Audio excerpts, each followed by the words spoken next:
Welcome to HikVision e-attendance, employee tutorial. You guys want to know your own attendance? After login, you will see your own attendance dashboard where you can easily know this month workday.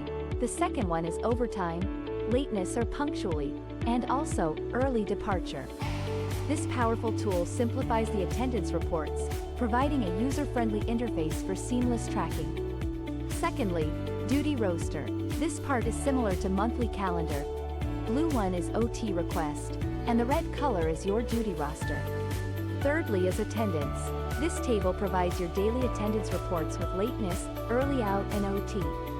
This is a time in, and this is time out, and your own overtime hours. OT request the last part of employee. I'll show you how to request OT for approval. Select OT request date of the calendar. And also, fill in the time from end time to NM or PM. Don't forget to type a reason. Before we wrap up, remember to click apply. Thank you so much for joining me today on this simplified tutorial.